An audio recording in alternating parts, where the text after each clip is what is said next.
ব্যোমকেশের গতবারের কেসের লেখাটা শেষ করছি। কি অসাধারণভাবে ব্যোমকেশ খুনিকে ধরেছিল তার তুলনা নেই। শহরের বুকে হয়ে চলেছিল একের পর এক নির্মম খুন। পুলিশ যখন নাজেহাল তখন ব্যোমকেশ গিয়ে তদন্ত করে ব্যাপারটাকে, আর উঠে আসে চাঞ্চল্যকর তথ্য। তারপর রীতিমতো একরকম জীবন হাতে করে গুলির লড়াইয়ের পরে আমরা খুনিকে ধরি। সত্যবতী এসে চা দিয়ে গেছে। চাটা শেষ করে লেখাটাকে জমা দিতে নিয়ে যাব বলে গুছিয়ে রাখলাম। বাইরে এসে দেখি ব্যোমকেশ হাতে অমৃতবাজার পত্রিকাটা নিয়ে বসে পড়ছে আর চায় চুমুক দিচ্ছে। আমায় দেখে খবর থেকে চোখ না তুলে জিজ্ঞাসা করলো, অজিত, তোমার লেখা কদ্দূর? এই লেখা শেষ, কালকে প্রকাশকের বাড়ি গিয়ে পৌঁছে দিলেই হলো।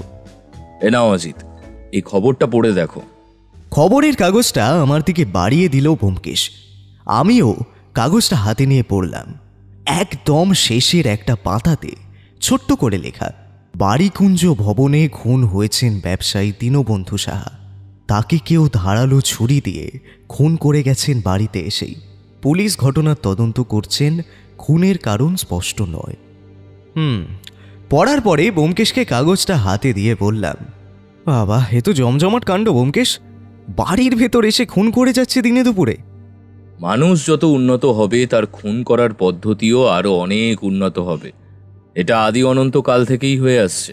সামাজিক উন্নতি হলে তার খুন করার নিয়মও নির্মম হবে। আর সেই জন্য তোমার মতো আরো অনেকগুলো ব্যোমকেশকে দরকার পড়বে সমাজের। সত্যবতী এসে বসলো আমাদের মাঝে। কি গল্প হচ্ছে দুটিতে মিলে? এই যে তোমার ঠাকুরপো আমাদের সমাজ স্বাধীনতাকে নিয়ে বড্ড বেশি ভাবছে। আমি বলছি আমাদের একজন নয়, আরো অনেক ব্যোমকেশ দরকার আছে। সব আসল জিনিস একটাই হয়। রামকৃষ্ণ একজন, বিদ্যাসাগরও একজনই, ভগবান কৃষ্ণও একজন ছিলেন, তাই ব্যোমকেশও একজনই। মানে ভাগ দেবে না বলছো? তা যথার্থ বলেছো তুমি ঠাকুরপো। সব জিনিসের কি আর ভাগাভাগি হয়? একটা জিনিস সবসময় খেয়াল করে দেখবে অজিত, বেশিরভাগ খুনগুলো হয় পারিবারিক অশান্তি কিংবা সম্পত্তির লাভ, কখনো কখনো ব্যক্তিগত শত্রুতা। খুনিরা এই তিনটের বাইরে বেরোতেই পারলো না। তাহলে আমি বরং এই তিনটের বাইরে একটা খুন করি। কারণ একটাই, বন্ধুত্বের জন্য খুন। কি বলো ব্যোমকেশ? সেই খুনের তদন্ত না হয় তুমি করতে আসলে, কারণ রাখাল বাবুর সে এলেম নেই। বাড়িকুঞ্জ ভবনের খুনটাই যে তোমায় এখনো ফোন করে ডাকেনি কেন, সেটাই ভাবছি। অত বারবার ব্যোমকেশকে ডাকলে তার পুলিশি ভাবনায় আঘাত আসে।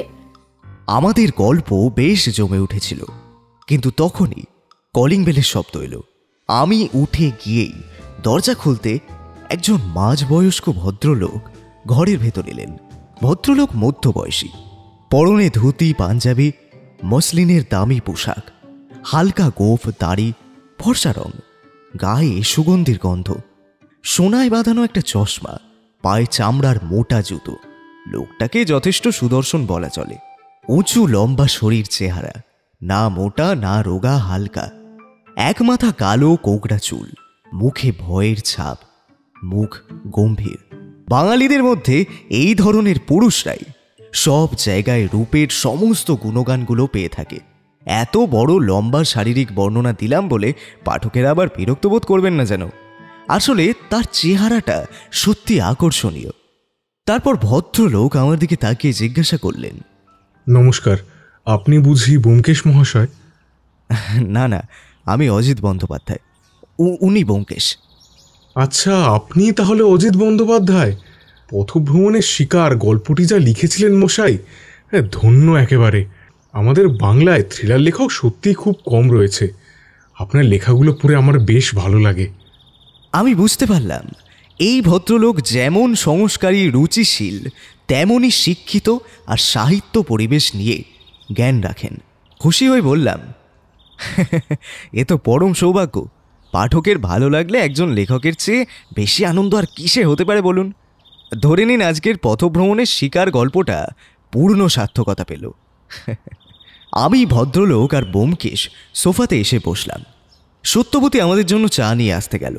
ভদ্রলোকের মুখ আবার প্রথমে যেমন থমথমে গম্ভীর ছিল, ঠিক তেমন মুখ কিছুক্ষণের মধ্যেই ফিরে এলো। লোকটি সামনের গ্লাসে রাখা জলটা ঢকঢক করে খেয়ে নিয়ে দুটো পায়ে পা ঘষতে লাগলেন। বলুন, আপনার কি উপকার করতে পারি আমি? ব্যোমকেশ মহাশয়, আমার আপনার প্রতি পূর্ণ ভরসা রয়েছে। আসলে বড্ড বিপদে পড়েই আপনার কাছে ছুটে আসতে হলো। ঠিক কি বিপদ হয়েছে একটু খোলসা করে প্রথমে বলেন দেখি। আমি অনিমেষ দাশগুপ্ত। কলকাতার গুপ্ত জুয়েলারি মার্কেটটা আমাদেরই। আমাদের বলতে আমার বাবার ছিল, কিন্তু বাবা চলে যাওয়ার পরে আমি আর আমার বড়দা দোকানটা দেখাশোনা করি। আমার বাড়ি বকুলতলা রাজপথে। আমাদের পৈতৃক বাড়িতেই আমি আর আমার দাদা সপরিবার নিয়ে থাকি। আমার বৃদ্ধা মা এখন দিদির বাড়ি। বাড়িতে আমি, আমার স্ত্রী আর আমার ছেলে, আর আমার দাদার পরিবারেও দাদা, বৌদি আর দাদার একমাত্র মেয়ে আছে। আর আছে আমার বিধবা বোন আর বোনেরও এক ছেলে। অবশ্য সে দার্জিলিংয়ে থাকে পড়াশোনার জন্য। আমাদের ছাদ এক হলেও আমাদের খাওয়া পড়া সবই আলাদা রয়েছে। এমনকি দোকানেরও ভাগাভাগি জিনিস, ওটাও দুটো ভাগই ভাগ হয়। এমনটা একেবারেই নয় যে আমরা ভাইয়ে ভাইয়ে কোনো রকম শত্রুতা আছে। দুজনে শান্তিপূর্ণভাবে থাকবো বলেই আগে থেকেই সব ভাগাভাগি করে নিয়েছি। তাহলে আপনার সমস্যাটা কি? ব্যোমকেশবাবু, আমার কেমন যেন মনে হচ্ছে আমি খুন হয়ে যাব। আমি অবাক হয়ে ব্যোমকেশের দিকে তাকালাম। ব্যোমকেশও ভ্রু কুঁচকে রয়েছে। ব্যোমকেশ জিজ্ঞাসা করল অনিমেষ বাবুকে, ঠিক কি কারণে মনে হচ্ছে আপনি খুন হতে পারেন? লোকটি ওনার পকেট হাতড়ে একটা কাগজ বের করে ব্যোমকেশের হাতে দিল।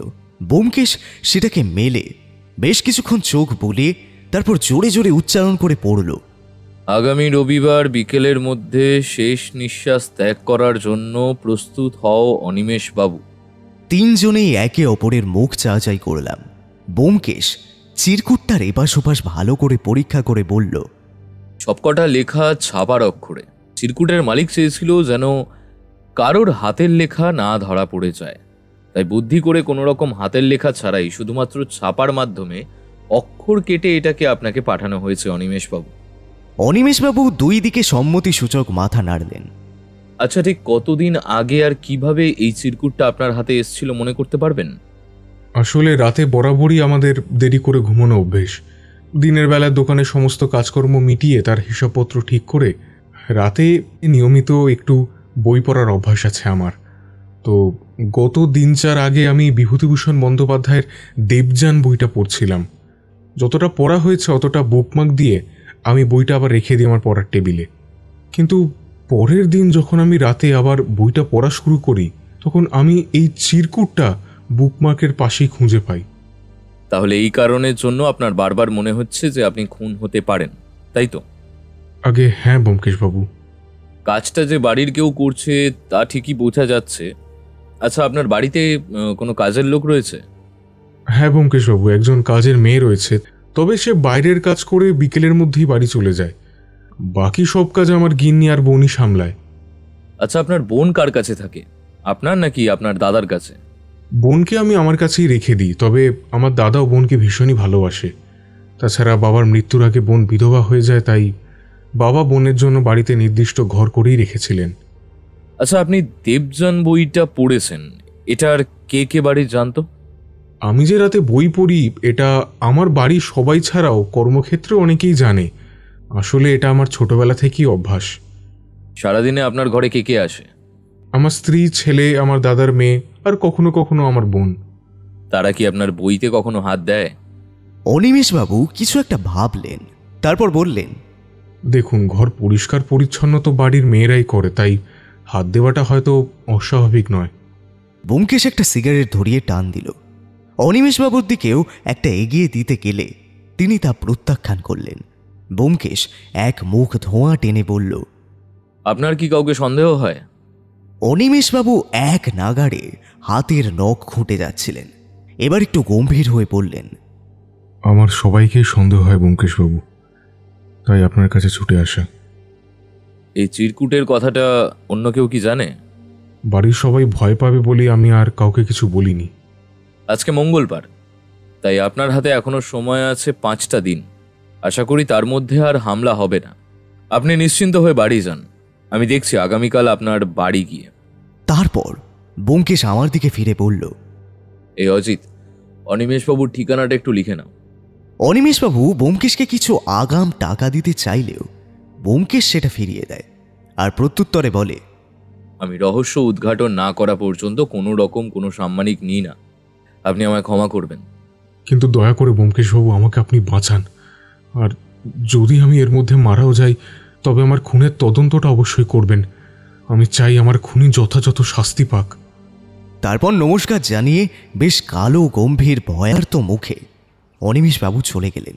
অনিমেষবাবু চলে যেতে সত্যবতী এসে জিজ্ঞাসা করল, উনি কিন্তু বেশ ভয় পেয়েছিলেন, তাই না? মৃত্যু ভয় যে বড় ভয় বৌঠান। আগামী মৃত্যুর বাণী ঘোষণা হয়ে গেলে ভয় পাওয়াটা যে বড়ই স্বাভাবিক। কি ভাবছো ব্যোমকেশ? ভাবছি অনিমেষবাবুর দাদার সাথে অনিমেষবাবুর সম্পর্কটা ঠিক কেমন। আসলে একটা দোকান থেকে ভাগাভাগি নিয়ে সমস্যা হওয়াটা খুব একটা বিরল ঘটনা নয়। বাইরের কোনো কর্মচারী বা অনিমেষবাবুর কোনো শত্রুও তো হুমকি দিতে পারে। সেক্ষেত্রে ঘরে এসে খুন করা বা হুমকি চিঠি ব্যাপারটা বড্ড কল্পনাশ্রয়ী হয়ে যাবে না সত্যবতী? মাথাটা খাটাও, এত সহজ নয়। জটিল মস্তিষ্কের কোনো মাথা কাজ করছে এইসবের পেছনে। পরের দিন বিকেল নাগাদ আমি আর ব্যোমকেশ ট্যাক্সি ধরে পৌঁছে গেলাম অনিমেষবাবুর বাড়ির ঠিকানায়, বকুলতলা রাজপথ রোড। আমাদের বাড়ি থেকে যেতে প্রায় 1 ঘন্টা সময় লাগলো। বড় পৈতৃক বাড়ি। বাড়ির সামনে বেশ অনেকটা জায়গা নিয়ে, দুধারে অনেক বাগান, শান্ত নিরিবিলি ছিমছাম পরিবেশ। বাড়িতে ঢুকলেই মনটা কেমন যেন শান্ত শান্ত লাগলো। আসলে ঘিঞ্জি কলকাতা শহর থেকে এতটা দূরে এত নিরিবিলিতে জায়গা থাকতে পারে তা জানা ছিল না।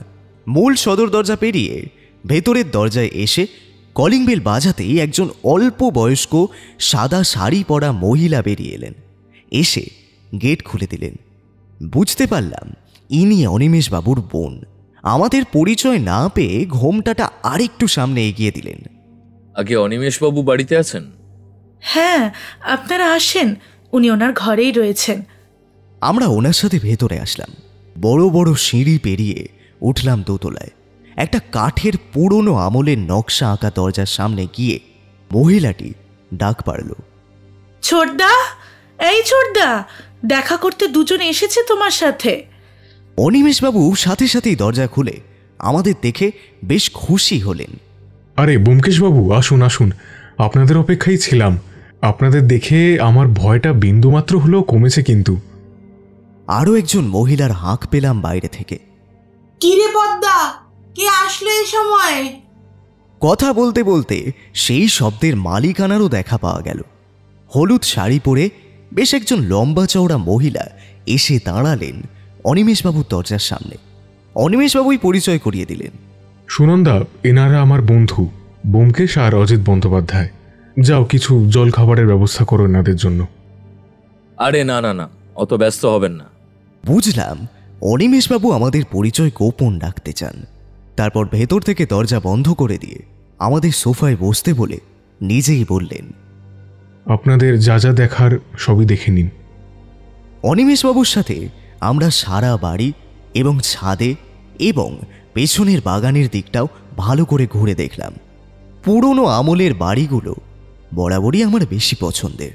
বেশ উঁচু করে কাঁথা ছাদের দেওয়াল, ঘর কড়িবর্গা, ঠান্ডা লাল শানের মেঝে। তবে সব থেকে যেটা আকর্ষণীয় সেটা হলো অনিমেষবাবুর লাইব্রেরি বা গ্রন্থাগার। দেশ বিদেশের দুষ্প্রাপ্য সব বইয়ের সংগ্রহশালা সেটি। একটা ঘর জুড়ে পুরোটাই বই, এবং বই রাখার কত রকম যন্ত্র, কায়দা কানুন, বইয়ের পাতা যাতে হলুদ না হয়ে যায়, যাতে পোকা না লাগে, তার জন্য হাজার রকম যত্ন। কিছু কিছু মানুষ সত্যি এমন বই পাগলা হয়, সেটা দেখে ভালোই লাগে। অনিমেষবাবুর স্ত্রী গিরিবালা দেবী আমাদের জন্য লুচি তরকারি মিষ্টির ব্যবস্থা করেছিল। তারপর ব্যোমকেশ অনিমেষবাবুকে জিজ্ঞাসা করল, আচ্ছা, আপনার দাদার সাথে আপনার কি কোনো রকম এই দিন মানে কিছুদিনের মধ্যে ঝামেলা হয়নি?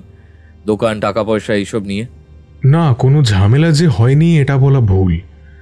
দোকানের হিসেবপত্র, বাড়ির ভাগাভাগি নিয়ে সামান্য মনোমালিন্য তো হয়েছে, তবে সেটা যে খুনের পর্যায়ে চলে যাবে এমনটা নয়। আমার দাদা হয়তো এখন বাড়িতে নেই, থাকলে আপনার সাথে কথা বলাতাম। একটা ছোট্ট 9-10 বছরের বাচ্চা ছেলে খেলতে খেলতে ঘরে চলে আসলো আমাদের কথা বলার মাঝখানেই। অনিমেষবাবু তাকে দেখিয়ে বললেন, এটি আমার ছেলে শঙ্খদীপ্ত। আর পেছন পেছন একটি মেয়েও ঘরে ঢুকলো।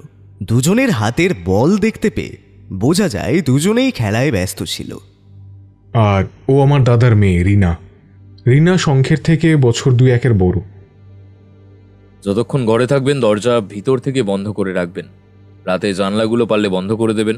ভয় পাওয়ার দরকার নেই, আশা করি কোনো সমস্যা হবে না।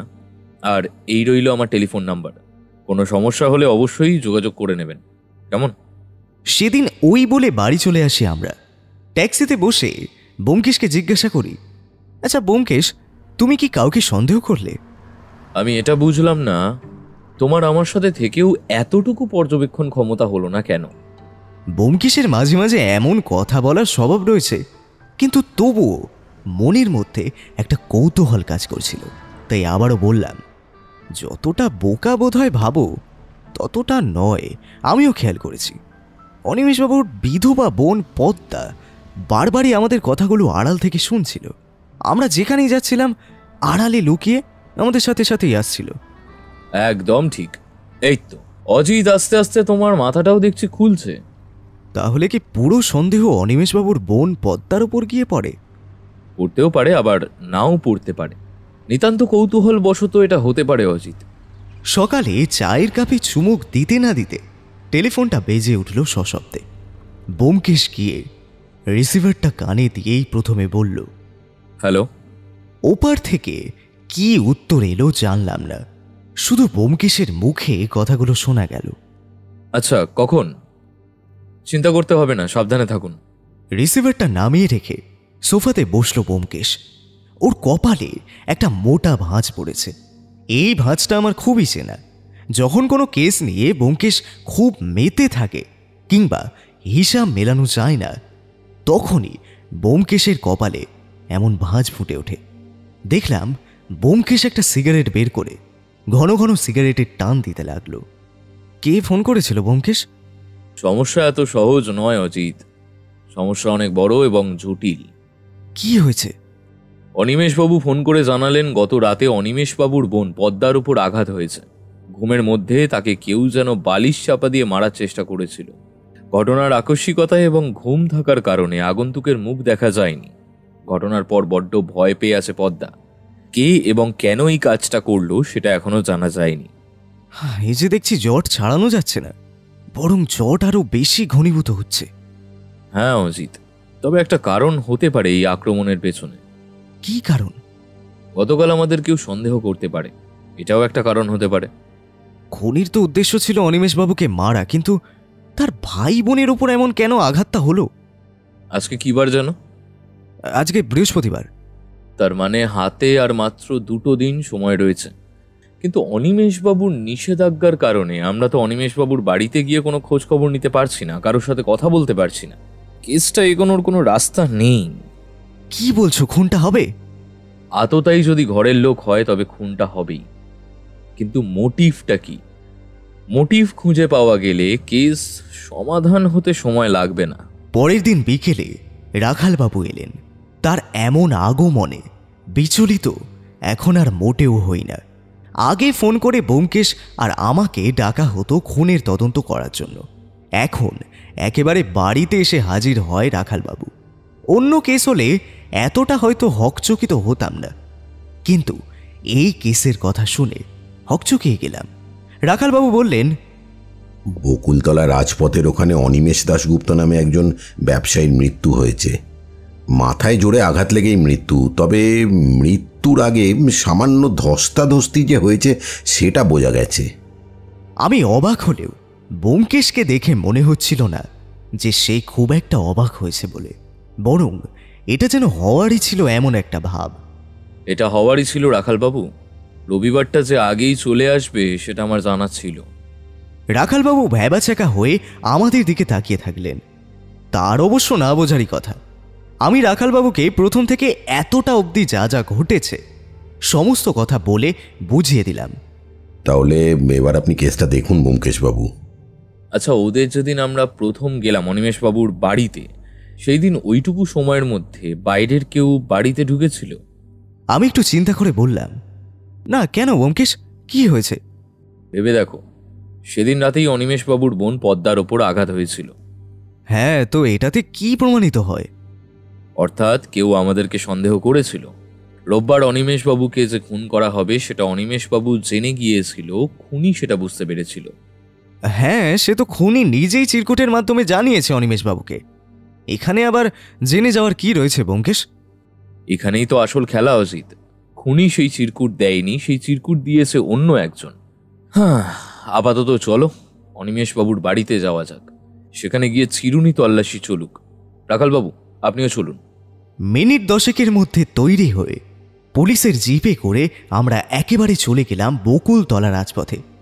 অনিমেষবাবুর বাড়িতেই কয়েকজন পুলিশ কনস্টেবল বাইরেই পাহারায় ছিল। আমাদের দেখে তারা সেলাম দিল। আমরা 3 জন গত দিনের পথ দিয়ে সোজা উঠে আসলাম অনিমেষবাবুর ঘরে। চক দিয়ে আঁকা অনিমেষবাবুর মৃতদেহের অবস্থানটা খাটের পায়ার একদম কাছে। ঘরের মধ্যে কিছু একটা নেই নেই মনে হচ্ছে, যেটা গত দিন ছিল কিন্তু আজকে নেই। তারপর সামান্য এদিক সেদিক ঘুরতে ব্যোমকেশ আবার বলল, হ্যাঁ, এই তো ফুলদানি। হ্যাঁ, টেবিলের ওপর এইখানে কাঁচের ফুলদানি ছিল। ব্যোমকেশবাবু, ওইটা ভেঙে 3-4 টুকরো হয়ে পড়েছিল নিচে। আমরা ওটা ফরেন্সিকে পাঠিয়েছি। তবে যতদূর মনে হচ্ছে ফুলদানির আঘাতেই মৃত্যুটা হয়েছে। ব্যোমকেশ নিচু হয়ে চারপাশে মেঝে, খাটের তলা সমস্ত কিছু পরীক্ষা করতে লাগলো। তারপর খাটের নিচে ঝুঁকে সামান্য একটু মুচকি হেসে বলল, রাখালবাবু, চলুন, বাড়ির সকলের সাথে আলাদা করে একটু কথা বলা দরকার।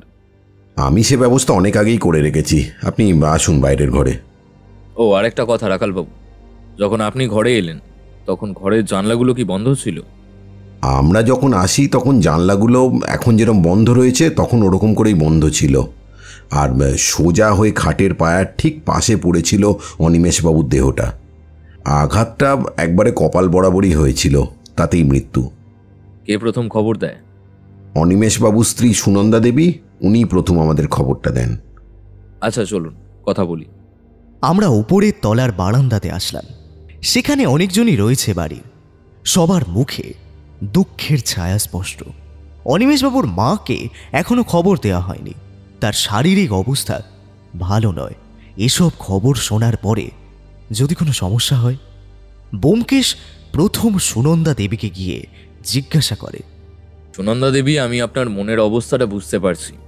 এতটুকু ছোট ছেলে নিয়ে, কিন্তু আপনার স্বামীর খুনিকে উপযুক্ত শাস্তি দিতে আপনাকে যে এতটুকু সাহায্য পুলিশকে করতেই হবে।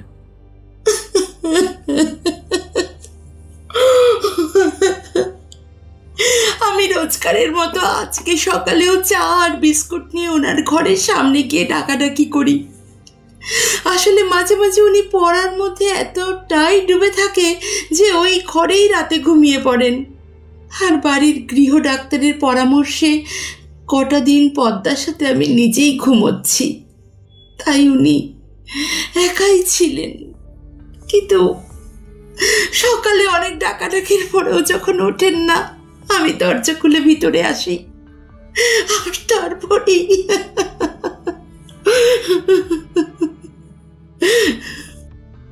দরজা কি ভেতর থেকে খোলা ছিল? দরজা ভিতর থেকে খোলাই ছিল। আপনার কি কাউকে সন্দেহ হয়? ওনার কোনো ব্যক্তিগত শত্রুতা বা কোনো ঝামেলা অশান্তি কিছুদিনের মধ্যে? না, উনি খুবই সাদাসিধে মানুষ ছিলেন আর সারাদিন নিজের পড়াশোনা নিয়েই থাকতেন। কখনো কারোর সাথে কোনো রকম শত্রুতা হয়েছে বলে তো শুনিনি। আচ্ছা পদ্মা দেবী, আপনার সাথে তো গত 2 রাতের আগে একটা ঘটনা ঘটেছিল, সেটা পুলিশকে জানিয়েছিলেন। ঠিক কি হয়েছিল বলবেন? সেদিন আমি আমার ঘরেই ঘুমাচ্ছিলাম। প্রায় তখন মাঝরাত। ও ঘরে ঘুমাচ্ছিলাম, আচমকা একটা বালিশ পুরো মুখের মধ্যে চেপে বসতে দেখি। দম আটকে আসছিল, ছটফট করছিলাম। বেকায়দা বুঝে জোরে চিৎকার করতেই সেই আততায়ী ঘর থেকে বেরিয়ে চলে গেল সোজা। তার মুখ আমি দেখতে পাইনি যে, তার সারা গা মুখ কালো চাদরে মোড়া ছিল। কাউকে সন্দেহ করেন? না, তবে একা বিধবা মেয়ে, অনেকের চক্ষুশূল তো আছি। বলেই আঁচলে মুখ চাপা দিয়ে কাঁদতে থাকে পদ্মা দেবী। আমরা সিঁড়ি দিয়ে নেমে পাশের করিডোরের দিকে গেলাম। সেখানে পর পর 3টে ঘর। অনিমেষ বাবুর মতোই দেখতে একজন ভদ্রলোক চেয়ারে বসেছিলেন, পাশে একজন কনস্টেবল। সম্ভবত ইনি অনিমেষ বাবুর দাদা। আমাদের দেখে তিনি প্রথম শুরু করলেন। ওকে, আমার নাম প্রমথ দাশগুপ্ত। আমি জানি আপনারা পুলিশের লোক, খোঁজ খবর নেওয়া, জেরা করা এগুলো আপনাদেরই দায়িত্ব। তাই আমি নিজেই বলছি, যেহেতু আমাদের একটাই দোকান, গুপ্ত জুয়েলারি, তাই আপনাদের মনে এই সন্দেহটা হয়ে থাকতেই পারে যে টাকা পয়সার লোভে আমি আমার ভাইকে খুনটা করেছি। কিন্তু বললে হয়তো বিশ্বাস করবেন না, টাকা পয়সা নিয়ে ভাইয়ের সাথে আমার কখনোই কোনো সমস্যা হয়নি। আমাদের বাবা রঞ্জন দাশগুপ্ত খুবই বাস্তববাদী এবং বুদ্ধিমান মানুষ ছিলেন। বাবাই আমাদের 2 ভাইয়ের জন্য জমি, জায়গা, দোকান, বাড়ি, সমস্ত কিছুই, সমস্ত পরিকল্পনা মাফিক ভাগবাটোয়ারা করে রেখেছিলেন।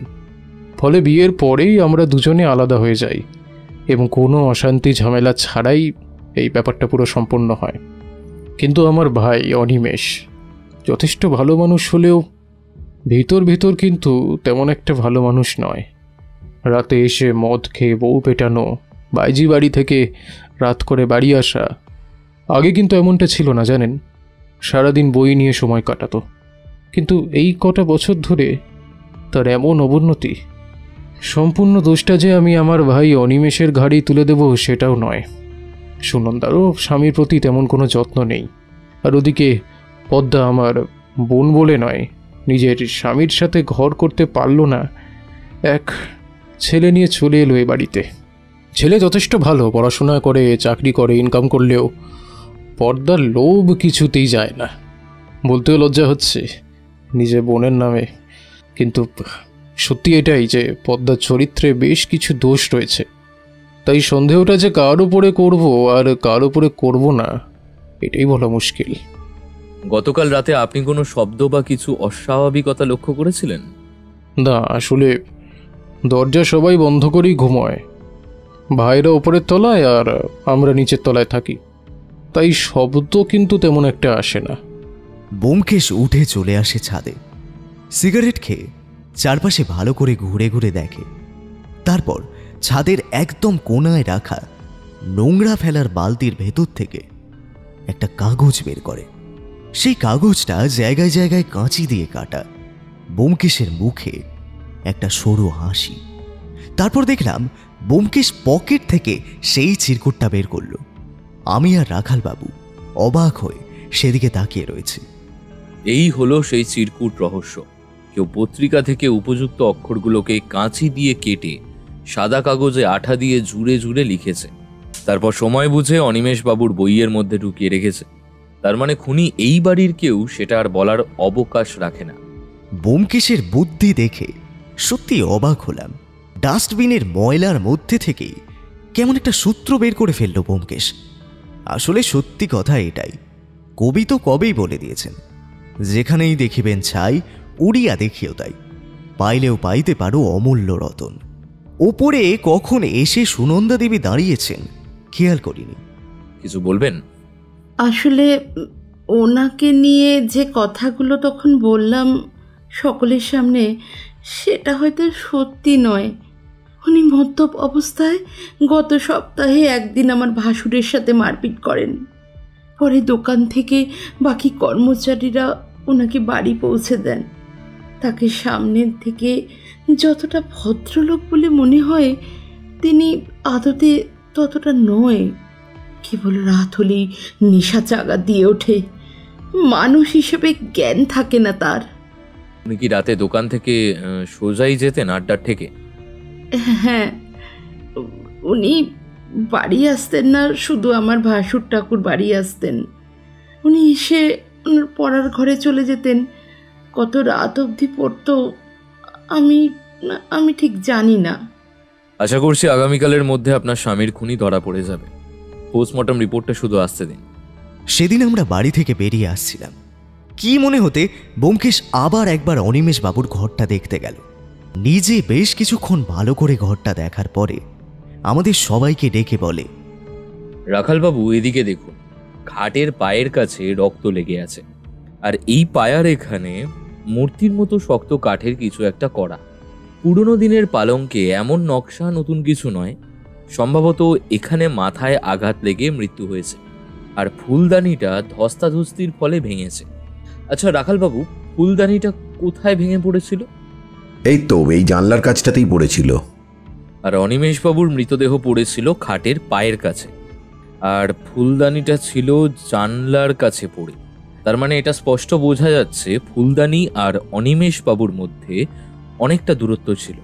তাই কোনোভাবে ফুলদানির আঘাতে মৃত্যু হয়নি, ওটা ধস্তাধস্তির সময় কেউ ছুঁড়েছিল। সেদিন আমরা অনিমেষবাবুর বাড়ি থেকে বেরিয়ে সোজা গেলাম গুপ্তা জুয়েলার্সে। দোকানে কর্মচারীদের কাছ থেকে ভালো কিছু খবরাখবর নিয়ে জানতে পারলাম সত্যি দোকানে 1 সপ্তাহ আগে প্রমথবাবু এবং অনিমেষবাবুর মধ্যে একটা বড় সড় দ্বন্দ্ব হয়েছিল। তবে দোকানের 2 ভাইয়ের মধ্যে যথেষ্টই মিল ছিল, কিন্তু ইদানিংকালে অনিমেষবাবুর যে সঙ্গদোষ খারাপ হয়েছিল সেটা সকলেই স্বীকার করল। অজিত, তুমি রাখালবাবুর সঙ্গে চলে যাও। আমার সামান্য কাজ রয়েছে, আমার একটু দেরি হবে থানাতে আসতে। তবে আমি রাতের মধ্যেই একবার থানাতে পৌঁছে যাব। আমি বেশ বুঝতে পারলাম ব্যোমকেশ আমাকে ছাড়া একাই কোনো জায়গাতে যেতে চায়। অবশ্য এটা কেসের একটা বড় অংশ।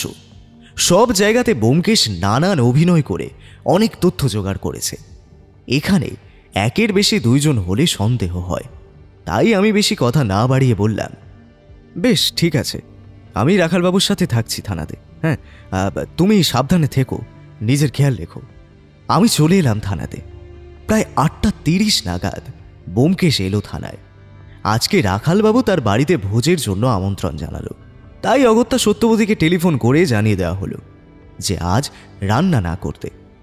রিপোর্টে কি এসছে? খানিক ধস্তাধস্তি হয়েছে মৃত্যুর আগে।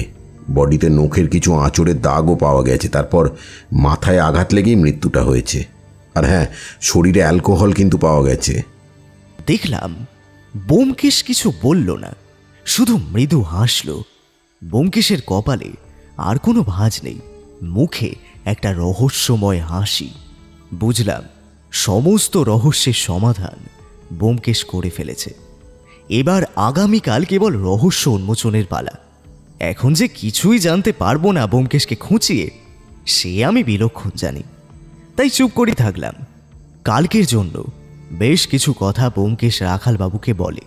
রাখালবাবুর সাথেই তার বাড়িতে গেলাম। সেখান থেকে পেট পুড়ে জমিয়ে খেয়ে বাড়ি আসলাম তখন প্রায় রাত 10টা। আগামীকাল বিকেলে একেবারে আপনি আমাদের নিয়ে চলে যাবেন বকুলতলা রাজপথে অনিমেষবাবুর বাড়িতে। তবে তার আগে দাশগুপ্ত বাড়ির ফ্যামিলি ফিজিশিয়ান নিহার রঞ্জন বাবুর টেলিফোনের নাম্বারটা একটু জোগাড় করিয়ে দেবে, তাহলেই সব জট খুলে যাবে। বাড়িতে আসার সাথে সাথেই বুঝতে পারলাম হাওয়া গরম। সত্যবতী রেগে না খেয়ে বসে রয়েছে। বলিহারি তোমাদের ঠাকুরপো, তুমি আর উনি দুটিতে মিলে সেই সকালে বেরিয়ে এই রাত 10টায় ঢুকলে। আমি এবার দাদার সঙ্গে বাপের বাড়ি চলে যাবই যাব। আহা সত্যবতী, ছেলে মানুষই করছো কেন? কেন করব না? তোমরা দুটিতে মিলে এইসব করবে আর আমি মেয়ে বলে কিছু করব না? তাহলে বলো তো সত্যবতী, কোনো পেন্সিল ছাড়াই তোমার আকৃতি কিভাবে বানাবে? বড্ড সহজ, ধুলো পড়া মেঝেতে শটান হয়ে শুয়ে পড়ব। বাহ সত্যবতী, এই না হলে তুমি আমার যোগ্য স্ত্রী।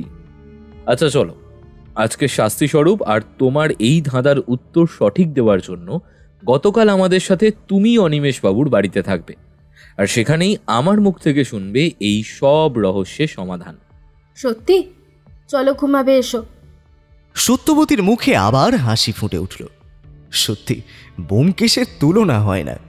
যেমনভাবে সত্যবতীর রাগ ভাঙাচ্ছে, ঠিক তেমনি কত সুন্দরভাবে জটিলতর জটিল কেসের সমাধান 1 নিমেষে করে ফেলছে। কিন্তু ব্যোমকেশের কেন দাশগুপ্ত বাড়ির ফ্যামিলি ফিজিশিয়ানের দরকার পড়ল তা বুঝলাম না। আগামীকালের রহস্য সমাধানের কথা মনে করে বেশি রাত না করেই ঘুমিয়ে পড়লাম। পরের দিন সকালেই ব্যোমকেশকে দেখলাম কার সাথে যেন টেলিফোনে কথা বলছে। কথা শুনে বুঝতে পারলাম এটা দাশগুপ্ত বাড়ির ফ্যামিলি ফিজিশিয়ান নিহার রঞ্জন বাবু। মনের মধ্যে কৌতূহল থাকলেও তাকে চেপে রাখলাম, কারণ আজ বিকেলেই পাবো উত্তর। সারাটা দিন পড়াশোনার মধ্যে কেটে গেল। বিকেলে তৈরি হয়ে নিলাম খুব তাড়াতাড়ি ব্যোমকেশের সাথে বেরোবো বলে। সময় মতো রাখালবাবু তার পুলিশের জিপ গাড়ি নিয়ে চলে এলো হ্যারিসন রোডের বাড়িতে। আমি, ব্যোমকেশ আর সত্যবতী তিনজনই গেলাম। সত্যবতী পুঁটিরামের ওপর বাড়ির দায়িত্ব দিয়ে বের হয়ে এলো। প্রায় 1 ঘন্টা পরে আমরা এসে পৌঁছালাম বকুলতলা রাজপথে। রাখালবাবু আগে থেকেই সব কিছু ঠিক করে রেখেছিলেন। সেই মতো পরিবারের সবাই বৈঠকখানায় বসেছিল। আমরা গিয়ে সবার সাথে বৈঠকখানায় বসলাম। সবার মুখ থমথমে, ভয় মাখা। ব্যোমকেশ বলতে শুরু করলো। প্রমথ দাশগুপ্ত অর্থাৎ অনিমেষ বাবুর দাদার সাথে অনিমেষ বাবুর দোকানে বেশ হাতাহাতি হয়েছিল সপ্তাহখানেক আগেই। এর দরুন রাগ হলেও পরে নিজেরা ভুল বুঝতে পেরে অন্যায় স্বীকার করে নেয়। আসলে দুই ভাইয়ের মধ্যে ভাগাভাগি হলেও মিল ছিল, তাই এই সন্দেহ থেকে প্রমথবাবু পুরোপুরি বাদ। বাকি থাকলো পদ্মা দেবী আর সুনন্দা দেবী। পদ্মা দেবী, আপনি আপনার দাদাকে খুবই ভালোবাসতেন। আপনি ঠিকই আন্দাজ করতে পেরেছিলেন আপনার ছোড়দার মৃত্যু আসন্ন। সত্যি আপনার ছোড়দা খুন হতে পারে, তাই বুদ্ধি করে বাড়িতে আনা খবরের কাগজ থেকে অক্ষর কেটে কেটে একটা চিরকুট বানিয়ে রেখে দিয়ে আসলেন অনিমেষ বাবুর বইয়ের বুকমার্কের নিচে, যাতে বই পড়ার প্রথমেই সেটা চোখে পড়ে। পদ্মা দেবী, আপনি সতর্ক করতে চেয়েছিলেন শুধুমাত্র আপনার দাদাকে। আপনি এটাই ভেবেছিলেন যে আপনার দাদা হয়তো ভয় পেলে পুলিশ বা গোয়েন্দার শরণাপন্ন হবে, আর ঠিক হলোও তাই। অনিমেষবাবু ভয় পেয়ে ছুটে আসলেন আমার কাছে। কিন্তু আসল খুনি হয়তো জানতোই না যে এমন কিছু একটা চিরকুট গেছে অনিমেষবাবুর কাছে। পদ্মা দেবী, আপনি হয়তো সন্দেহ করেছিলেন কেবলমাত্র, কিন্তু আপনার সন্দেহ সঠিক ছিল। অনিমেষবাবু আমাকে জানানোর পরের দিন যখন আমি এই বাড়িতে আসি, অনিমেষবাবু আমায় বন্ধু হিসাবে পরিচয় দিলেন, কিন্তু এক নাগারে আমাদের ওপর নজর রেখে চলেছিলেন আপনি আর সুনন্দা দেবী। আমাদের কথাবার্তা, আচার আচরণ সবকিছুই লক্ষ্য করছিলেন। আর তখনই সন্দেহ হয় সুনন্দা দেবীর। সুনন্দা দেবী বুঝতে পারেন আপনি যে কোনো প্রকারেই হোক আপনার ছোড়দাকে আগে থেকেই সতর্ক করেছেন, তাই সেদিন রাতের অন্ধকারে আপনাকে মারতে হোক বা ভয় দেখাতে সুনন্দা দেবী আসেন আপনার ঘরে। আপনার চুরি শক্ত ধারালো মুখে হাতটা কেটে যায় সুনন্দা দেবীর সেই গত দিনেই খেয়াল করেছিল। তাছাড়া সুনন্দা দেবী আপনাকে ছোট বড় অনেক কথাও শোনাতেন। সবসময় আপনার ওপর জোর জুলুম করাও তার একটা বদ গুণ ছিল। কিন্তু শেষ রক্ষা আর হলো না। আমি পদ্মা দেবীর ওষুধগুলো দেখেছি। সেখানে ছিল ঘুমের বড়ি। বাড়ির পারিবারিক ডাক্তার নিহার রঞ্জন বাবু আপনাকে বিশ্রামে থাকতে বলেছিলেন, কিন্তু ঘুমের ওষুধ দেননি। রাতে আপনি কটা দিন ধরে শুয়েছিলেন সুনন্দা দেবীর পাশে, ফলে সুনন্দা দেবীর কাজটা সহজভাবে হচ্ছিল না, তাই আপনাকে ঘুম পাড়িয়ে দিত ঘুমের ওষুধ খাইয়ে। আসলে আমি খোঁজ নিয়ে জানতে পেরেছি অনিমেষবাবু ইদানিংকালে বেশ কিছু খারাপ অভ্যাসে দেখা গিয়েছিল। তার মধ্যে একটি হলো নারী সঙ্গ এবং অপরটি মদ। দুটোই যে একটি মানুষকে একেবারে শেষ করে দেয় তার আসল নমুনা অনিমেষবাবু নিজেই। কলকাতার বাগবাজার মোড়ে থিয়েটার দেখতে গিয়ে মাধবীলতার সঙ্গে আলাপ হয় অনিমেষবাবু। মাধবীলতা এই থিয়েটারে কাজ করে, নাচিয়ে হিসাবে কাজ আর পেশা তার। প্রায় বেশিরভাগ দিনই রাতেই মদ্যপ হয়ে অনিমেষবাবু যেতেন মাধবীলতার কাছে। গতকাল আমিও গিয়েছিলাম মাধবীলতার কাছে অনিমেষবাবুর সম্পর্কে খোঁজ নিতে। সেখান থেকেই সব থেকে বেশি তথ্যগুলো জানতে পারি আমি। আমার ধারণা সুনন্দা দেবী আপনিও জেনে ফেলেছিলেন মাধবীলতার সম্পর্কে, তাই জোর করলেন অনিমেষবাবুকে সত্যিটা স্বীকার করার জন্য, কিন্তু তিনি করলেন না। আপনি চাইলে মাধবীলতার ঠিকানা সংগ্রহ করে সেখানে গিয়ে শাসিয়ে আসতে পারতেন, কিন্তু প্রেমের চিঠি যে কোথায় লুকিয়ে রাখতেন অনিমেষবাবু সেটা তিনি ছাড়া আর কেউ জানেন না। কিন্তু যখন ধৈর্যের বাঁধ আপনার সঙ্গে ভেঙে যায় সুনন্দা দেবী, তখনই আপনি ঠিক করেন অনিমেষবাবুকে এবার হত্যা করতেই হবে। তাই সেদিন রাতে আপনি পদ্মাকে ঘুমের ওষুধ খাইয়ে ঘুম পাড়িয়ে দিয়ে চুপি চুপি এসে লুকিয়ে থাকলেন অনিমেষবাবুর খাটের তলায়। আপনি জানতেন রাত হলেই পড়ার ফাঁকে মাধবীলতাকে চিঠি লেখেন অনিমেষবাবু। তারপর আপনি খাটের নিচ থেকে উঠে অনিমেষবাবুর লেখা চিঠি থেকে ঠিকানা দেখার জন্য চিঠি নিয়ে বেশ ধস্তাধস্তি করলেন। রেগে গিয়ে ছুঁড়ে মারলেন কাচের ফুলদানিটা। জানলার কাছে গিয়ে সেটা ভেঙে গুড়িয়ে যায়, আর আপনার হাতের ঠেলায় আচমকা মদ্যপ অবস্থায় অনিমেষবাবু টাল সামলাতে না পেরে পড়ে যায় এবং মাথায় খুব জোরে আঘাত পান খাটের নিচে মোটা কাঠের মূর্তিগুলোতে। রক্তক্ষরণের মাধ্যমে তৎক্ষণাৎ মৃত্যু ঘটে। কিন্তু আপনি বেশ ভালো মনের মানুষ। যতই হোক নিজের স্বামীর কেচ্ছা কাহিনী বাইরে জানাতে চাননি, তাই চিঠিগুলো সরিয়ে রাখলেন। বড্ড কষ্ট পেয়েই মেরে ফেললেন অনিমেষ বাবুকে। এই রোগে সত্যি নিজের স্বামীর ভালোবাসা দরকার ছিল। কে ডাক্তার নিহার রঞ্জন বাবু, বলুন। ডাক্তারবাবু দুই দিকে সম্মতিসূচক মাথা নাড়লেন। আসলে সুনন্দা দেবীর বেশ কয়েকটি রোগ ছিল। তার চামড়ায় সাদা সেতি রোগ ধরা পড়েছিল, সাথে ছিল আন্ত্রিক আলসার। যন্ত্রণা কষ্ট মনের মধ্যে পুষে রাখতেন, কিন্তু বাইরে থেকে ভালো মানুষের পোশাক পরা অনিমেষ বাবু কিন্তু এর উল্টোটা করলেন। নিজের স্ত্রীর এই রোগের কথা জানতে পেরে স্ত্রীকে ঘৃণা করতে থাকলেন ধীরে ধীরে। তখনই পরিচয় ঘটে মাধবী লতার সাথে। নিজের স্ত্রীর জন্য ভালো ডাক্তার বদ্যি কিচ্ছু দেখালেন না। বাড়ির ডাক্তার নিহার রঞ্জন মাঝে মধ্যে দু একটা ওষুধ লিখে দিতেন আলসারে প্রচণ্ড যন্ত্রণা হলে। মনে দুঃখ নিয়ে নিরাদর বিধবা ননদিনীর সাথে সংসার, আর হতাশা ধীরে ধীরে রাগে পরিণত হলো আপনার কাছে, আর তার জন্যই খুনটা করে বসলেন। কি ঠিক বললাম তো সুনন্দা দেবী? সুনন্দা দেবী মাটিতে ধপ করে বসে পড়ে কাঁদতে কাঁদতে বললেন,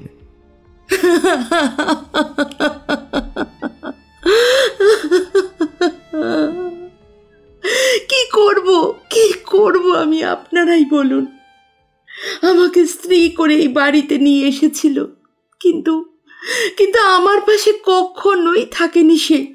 কোনো কিছু বলতে গেলেই আমাকে ধরে পেটানো, মদ্যপ অবস্থায় মুখের অশ্রাব্য গালি। তার সাথে নতুন মেয়ে মানুষ তো জুটিয়েই নিয়েছিলেন। আমি আর সহ্য করতে পারছিলাম না এত যন্ত্রণা। অন্তত এই সময় একটা মেয়ে স্বামীর আদর ভালোবাসা চাই। আমি তো কোনো ভুল করিনি। ঠিক যতটা কষ্ট আমি পেয়েছি ততটা কষ্ট সে মোটেও না পেয়ে চলে গেল। সেদিন আমি তাকে খুন করতে যাইনি। আচমকা আমার হাতে লেগেই সে মারা যায়। তবে ভালোই হলো, নিহার ডাক্তার জবাব দিয়েছেন। আমি আর বেশি দিন নেই। আমি চলে গেলে আমার ছেলেটাকে তোমরা দেখো। এখন আর সময় নেই, একদম সময় নেই। পেটের অনেকটাই নষ্ট হয়ে গেছে আমার, খিদে পায় না আজকাল আর। তার উপর এখন খুনি তকমা পাওয়া। আমিও আর 5টা মেয়ের মতোই সংসার করতে এসেছিলাম। কেন হলো আমার সাথে এটা বলতে পারবেন?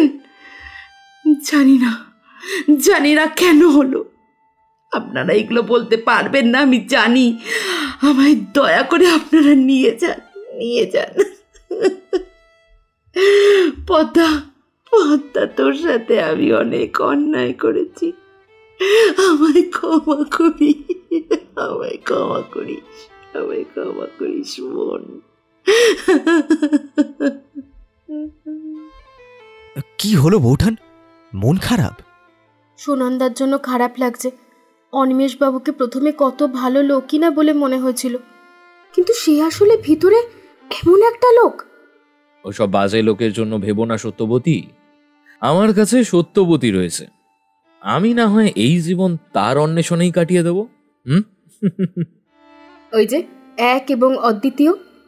সূর্যাস্তের সাথে সাথে ধরণী কমলা আলোয় ভরে গেল। সামনে ব্যোমকেশ এবং সত্যবতী একসাথে, আর পেছন পেছন আমি হাঁটছিলাম। একটা মন খারাপ করা অনুভূতি বারবার আমার গলার কাছে এসে চেপে ধরছিল। আবারও একবার ব্যোমকেশের প্রতি শ্রদ্ধায় মাথাটা আমার নত হলো।